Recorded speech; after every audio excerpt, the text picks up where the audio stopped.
far from these rolling hills and below the lush green forests of eucalyptus lies Rwamanja Refugee Settlement in Kamwenje district.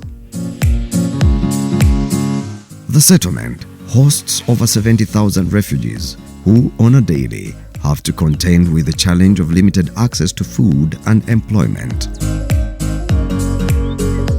As a result, some of the refugees, especially the youth, resort to stealing food from gardens belonging to the host communities living nearby.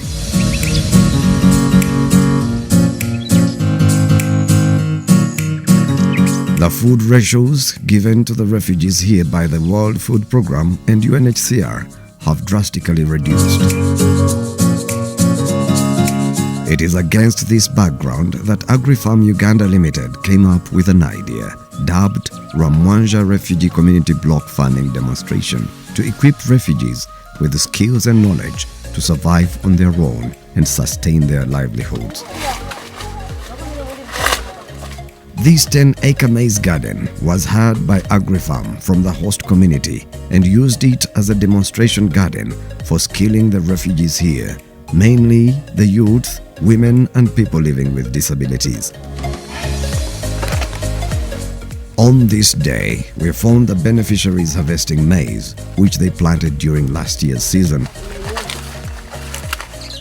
While here, they are taught best farming practices, as Agnes Kabuisho, the CEO and founder of Agrifarm, explains. We identified a gap of lack of access to land, so we partnered with one of the landlords in the refugee host communities.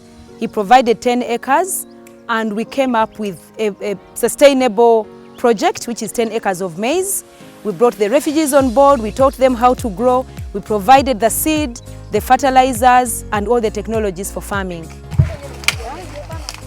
The big size corn is a manifestation of the bumper harvest. These refugees have formed a group of 20 members and they own the project. They do everything on their own, involving tilling, planting, weeding and harvesting. So we did a lot of mindset change, a lot of mobilization because we're already working in the settlement.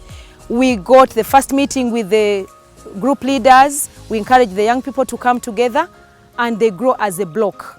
So we spoke to them, we showed them the advantages. They didn't believe that it can work in terms of productivity, but we assured them because we have the technology and the technical know-how, and they accepted. But the most important thing is the landlord gave us a chance to come and do it on their farm. And of course this is not free, that's why it's sustainable, because the landlord has a revenue sharing model, which we believe is going to work for all of us. After harvesting, the maize is collected on taplings and dried before it is hulled.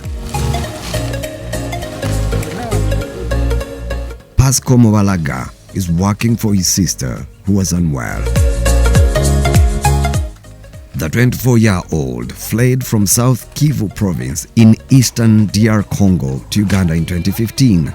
He lost both parents in the protracted conflict that has left thousands dead, while scores have fled to neighboring countries.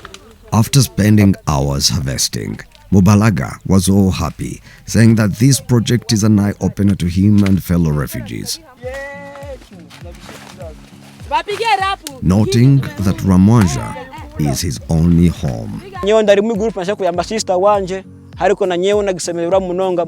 I have come to stand in for my sister, but I'm impressed, and I now want to join this group. Willie